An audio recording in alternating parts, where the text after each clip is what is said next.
अदिति, सबसे बड़ी बात जिसका जिक्र पूर्णिमा कर रही है, जो विविधता है, जो डाइवर्सिटी है भारत की, इंडिया की, वो वहां तस्वीरों में दिख रही है। पूर्णिमा ने खुद कहा कि उन्हें एहसास नहीं हो रहा कि वो भारत में है या फिर अबू धाबी में। ऐसा लग रहा है मिनी भारत के तौर पर वहां पर लोगों की मौजूदगी और प्रधानमंत्री मोदी का स्वागत हो रहा है। लेकिन सबसे बड़ा सवाल ये भी है कि जिस तरीके से अबू धाबी के साथ हमारे रिश्ते रहे और पहला हिंदू मंदिर वहां पर खड़ा हो रहा है, कहीं ना कहीं सनातन धर्म जिसको लेकर के चर्चाएं देश और विदेश में आज हो रही है, ये खबर, ये जो चर्चाएं हैं वो अबू धाबी तक पहुंची है। क्या संदेश जाएगा दुनिया भर को, अदिति?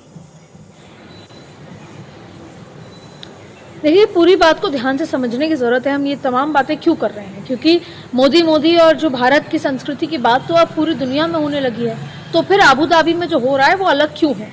ये एक बड़ा सवाल है। क्योंकि अमेरिका गए थे, वहां भी इसी तरह की स्थिति थी, वहां पर भी मोदी हो रहा था, वहां योगा हो रही थी, वहां संस्कृति भारत की जा रही है, वहां जय श्री राम के नारे हो रहे हैं। तो आप समझते हैं कि अबू धाबी में ऐसा क्या हो रहा है जो इतना खास है। देखिए, सबसे पहले तो एक इस्लामिक कंट्री जहां पर मंदिर बन रहा है, कौन सा? वो पौराणिक मंदिर जो जहाँ की आकृतियां, संस्कृति, वो जिस तरह से बना है वो पौराणिक हिंदू संस्कृति से बना है।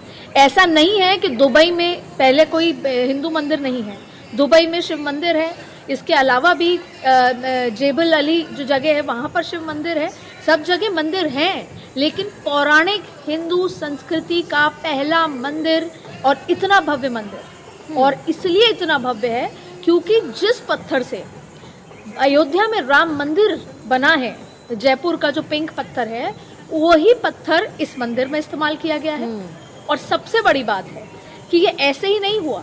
जब 2015 में पहली बार प्रधानमंत्री नरेंद्र मोदी दुबई गए थे, अबू धाबी गए थे, पहली बार 34 साल में पहली बार कोई इंडियन प्राइम मिनिस्टर वहां पहुंचा था जी। और उसके बाद जब ये संस्कृति हुई, ये जब ये 2015 में कहा गया, 17 में जमीन दी गई, शुरुआत हो गया, तो 2015 के बाद किस तरीके के, अब ये पूरा मंदिर अगर आप खास तौर पे देखेंगी तो आपको अरेबिक और इंडियन संस्कृति का अमेलगमेशन दिखेगा।